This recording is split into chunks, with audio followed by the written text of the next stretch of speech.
The new Champions League is here, and the draws have been made. Prepare for a paradigm shift in the prestigious UEFA Champions League. From groups to a grand galaxy of games, this colossal change charts a course for more clubs, countless clashes, and captivating competition. 36 teams tangle in a titanic tussle where every match matters and miracles multiply. And money definitely is not a motivator.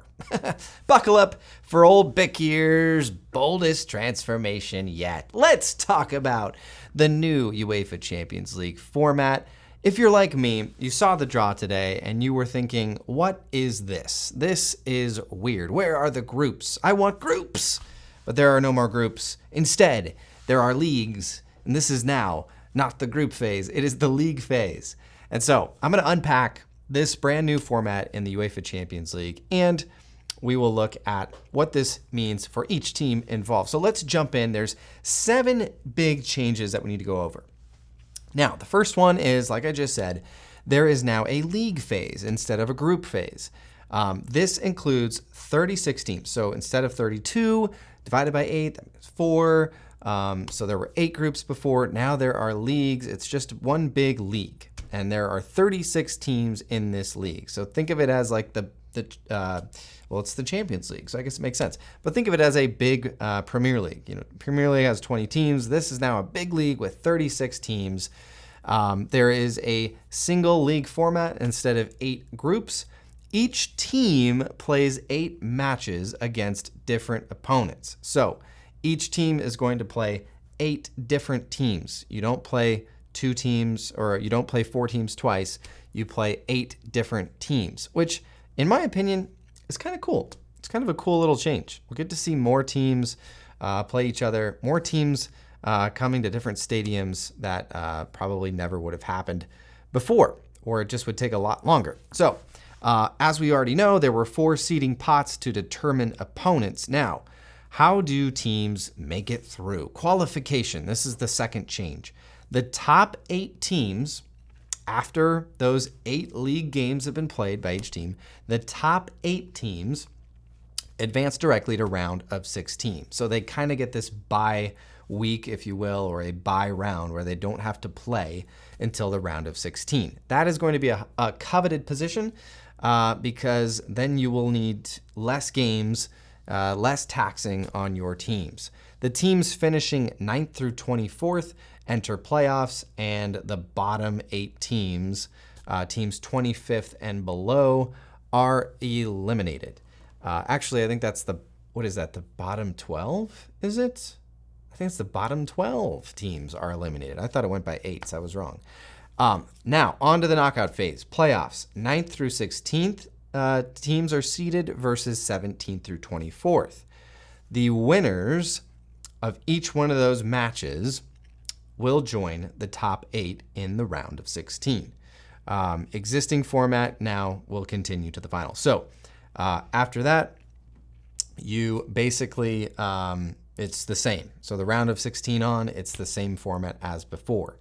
How do you get into the Champions League? So there is 1 spot for 3rd place team from 5th ranked associations, 1 for domestic champions, 2 for associations with best collective performance. Now, this is where it's going to probably shift year to year.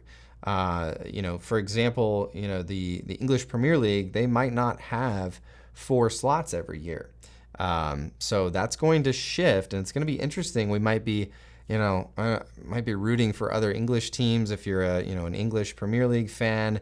If you're an English fan, you might be rooting for those teams to perform well. I am a Liverpool fan, and this is a Liverpool channel.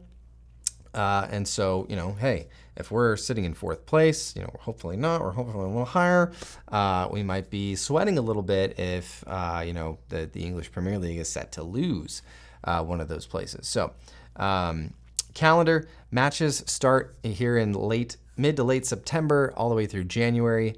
There's going to be midweek games Tuesday through Wednesday, some on Thursday, and then the final will, of course, be on a Saturday. Here are the proposed benefits. There's more teams, so there's 4 more teams involved now. There's increased competitive balance, okay. Every match counts, kind of, even though I think there's probably going to be some teams that automatically qualify for that, that bye into the round of 16, probably a little earlier on. And then more high stakes games. I really don't get that. I think this is, probably just a money play. There's just more games. So anyways, that is the shift in format. Now, I'm going to look real quick at the draw results from the draw yesterday, and we can see all of the teams involved now have the teams that they will be playing against, 4 home and 4 away. And you can, find your favorite team in the Champions League and see exactly who they're going to be playing. Like I said, this is a Liverpool channel, so we will zoom in on the Liverpool schedule here. Real Madrid at home, Leipzig, Leverkusen, Milan, Lille, PSV, Bologna, as we say here, and then Girona? I don't know. Not a bad draw. I think the first 4 games will be our tougher games. Real Madrid at Anfield is going to be crazy, and Leverkusen at home is going to be crazy. Those are going to be 2 very, very high-profile games, very challenging games, I think. And AC Milan, too, will be a tough test.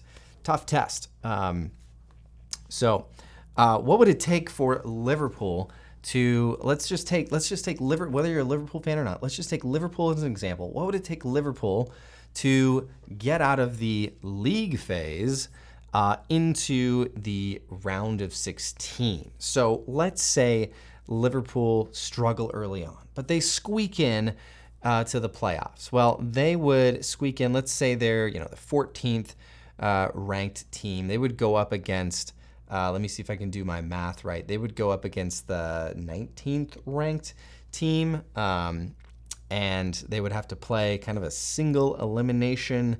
I think it's a single elimination. Maybe it's a 2-game series. I'm not sure. I think it's just single. And then they would jump into the round of 16 if they win that. Now, let's say Liverpool succeed, and let's say they win 6 out of their 8 games. Maybe they lose 1 and draw 1. That will likely get them into that top 8, and they will advance directly to round of 16. Now, from there on out, it's just round of 16. Then it's going to be the round of 8. Then it would be the semifinals, and then the final, just like we've seen in the past. So, the stage is set.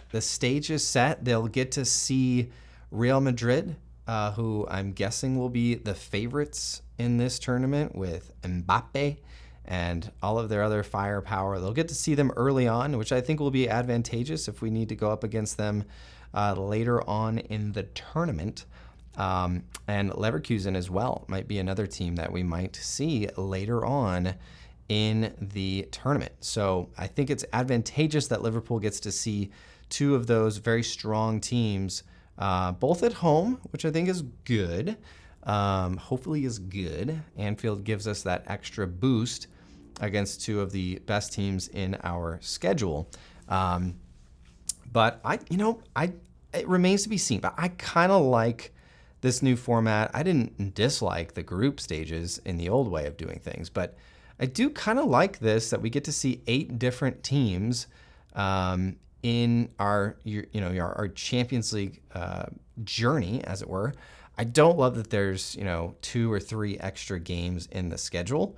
I think we already had too many games last year and previously as a team that competes in top tournaments, and we tend to stay into the FA Cup and the Carabao Cup and European Cups for an extended amount of time, and it just adds up quite a bit, as we know from Klopp's 2 quad journeys that ultimately did not end up in quads, but were fantastic journeys nonetheless. So I will leave it at that. What do you think of the new Champions League format? What do you think of the league phase? Will you miss the group phase? Let me know in the comments below. And hopefully, as they say, this will create a more colossal clash, more captivating competition, titanic tussles where match matters, every match matters, and miracles multiply. Yeah, of course.